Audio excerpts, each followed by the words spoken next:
Hello les amis, j'espère que vous allez bien. Bienvenue dans un shot de motivation by Sandy, ta safe place, un espace où on s'édifie, on s'encourage, mais surtout un espace où on se fait du bien tous ensemble. Donc avant toute chose, je voulais vous remercier pour tous vos retours suite à mes 2 précédentes vidéos. Si l'une d'elles a reboosté une personne ou juste l'a boosté, alors mon objectif est totalement atteint. Merci beaucoup. Donc avant de vous parler du thème du jour, je vais vous inviter à visualiser avec moi une situation. Une situation somme toute banale. Imaginons-nous dans une rue piétonne, en train de marcher. Il fait beau, il y a du soleil. On aperçoit alors 2 personnes au coin de la rue, dans une discussion qui semble très sérieuse, mais houleuse. Nous sommes alors interpellés car ces 2 personnes n'ont pas le même âge. L'homme qui invective le plus jeune est plus mature. Pour les identifier plus simplement et plus facilement, on va leur donner un prénom. Et toute ressemblance avec des personnes existantes ou ayant existé est totalement fortuite.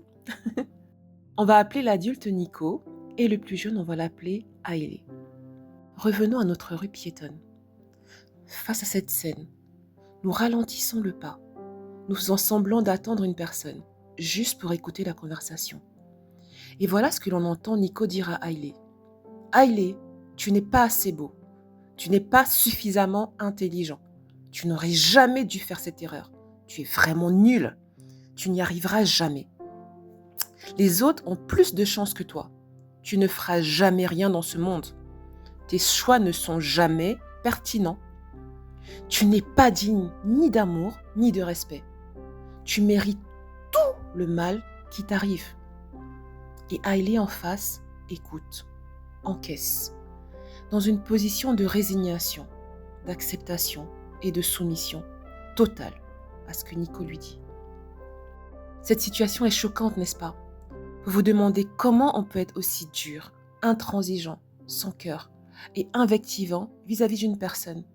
Et vous avez même envie d'intervenir et de sauver le soldat Hailey de cette situation que vous estimez totalement dégradante, ce qu'il est d'ailleurs au demeurant.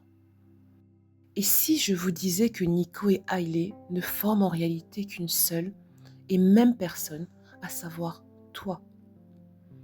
Cette personne impitoyable, cassante, méchante et dure vis-à-vis d'elle-même, c'est toi.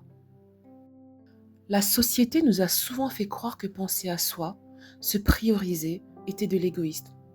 Notre mode de pensée du sauveur nous a toujours fait croire que l'on devait d'abord prendre soin des autres, que l'on devait être tourné prioritairement vers un autre que soi.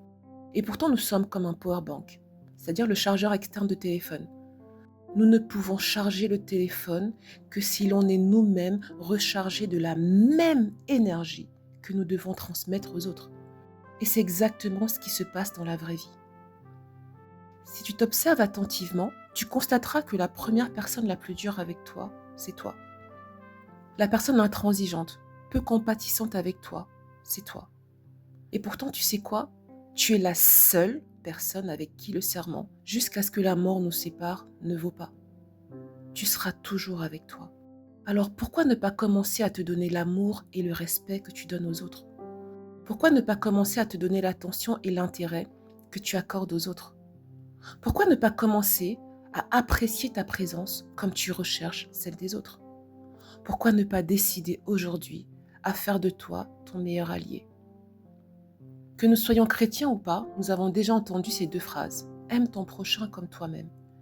Et pardonne-nous nos péchés comme nous pardonnons à ceux qui nous ont offensés. Vous les avez déjà entendus, n'est-ce pas? Et je suis sûre que comme moi, quand vous avez entendu « aime ton prochain comme toi-même », vous n'avez pas dans un premier temps compris que dans cette phrase, il nous est d'abord demandé de nous aimer et d'aimer ensuite les autres avec la même mesure. Vous n'avez peut-être pas, comme moi, compris dans le cadre du pardon que la personne qui nous a offensés n'est pas toujours l'autre. Mais cette personne peut être nous et qu'il nous est demandé de nous pardonner également et pas seulement aux autres. La mesure avec laquelle on se considère doit être la même, voire plus que la mesure utilisée pour les autres. Car vous savez quoi? Si on ne le fait pas, on tombe dans des travers. Une personne qui ne s'aime pas et cherche cet amour auprès des autres développera de la dépendance affective. Une personne qui cherche le respect dans les yeux de la société développera une dépendance relationnelle, un manque de confiance, voire d'estime de soi. Et je pourrais vous citer encore 1 milliard de dérives, mais je pense que vous avez compris l'essence même de mon propos. Si aujourd'hui marquait le début de ton amitié avec toi, si tu faisais de toi un écrin précieux, important et délicat, pour cela, il faut déconstruire certaines idées. Être bienveillant avec soi ne veut pas dire que l'on se déresponsabilise. Non. Cela signifie juste que l'on analyse nos agissements en les replaçant dans leur cadre, leur contexte, et on accueille nos erreurs, non pas pour nous autoflageller ou pour nous culpabiliser en permanence, mais pour nous améliorer. S'aimer et se respecter ne font pas de nous une personne orgueilleuse ou imbue. Non, c'est un prérequis pour aimer sainement les autres. Prendre du temps pour soi ou se prioriser ne nous rend pas égoïstes. Non, cela signifie juste que nous avons compris que l'autre est un prolongement de nous-mêmes et que nous ne pouvons pas donner ce que l'on n'a pas. Alors oui, ce n'est pas simple de mettre tout cela en pratique. Je vous avouerai que même moi, je suis très loin de cet objectif, mais j'y travaille. Nous devons tous y travailler. Être dans le sacrifice en permanence pour les autres, au détriment de soi, ne fait pas de toi une meilleure personne, non. Cela fait juste de toi une personne qui est et se maintient dans une situation de dépendance sociale et émotionnelle. Au départ, j'avais prévu de vous chanter un extrait de la chanson de Beyoncé, Me, Myself and I, mais au regard des retours sur mes piètres qualités de chanteuse dans ma précédente vidéo, que je vous invite d'ailleurs à regarder, j'ai préféré annuler ce projet et plutôt rédiger un court poème à nous adresser. Une demande de pardon, un pardon à nous. Pour cela, je vais vous demander de remplacer mon prénom par le vôtre et dire, avec votre prénom bien sûr, Sandy, je te demande pardon. Pardon de t'avoir abandonné. Pardon de ne pas avoir suffisamment tenu compte de tes besoins. Pardon de t'avoir autant maltraité. De n'avoir jamais pris le temps de m'occuper de toi, ni même de t'écouter. Pardon d'avoir mis en priorité les besoins des autres, en oubliant que tu en avais aussi. Pardon de ne t'avoir pas suffisamment aimé, respecté, valorisé, encouragé. Je m'engage aujourd'hui à être en totale collaboration avec toi et à t'élever spirituellement, émotionnellement, physiquement, non pas par orgueil, mais par amour. Je t'aime, Sandy, et tu as de la valeur pour moi. Mon prénom est à titre indicatif. Je t'invite à le remplacer par le tien. Et pour marquer ton engagement, je te propose comme d'habitude un challenge. Le challenge s'appellera « Tu es mon invité spécial cette semaine ».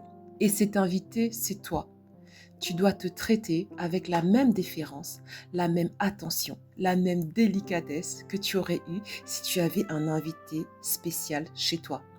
Les paroles agréables et valorisantes, les repas de qualité, les moments d'échange, de fou rire et de partage. Bref, je ne t'apprends rien. Traite-toi comme cet invité de marque. Je t'invite aussi à écrire en commentaire « Je décide aujourd'hui de me choisir avec amour et bienveillance ».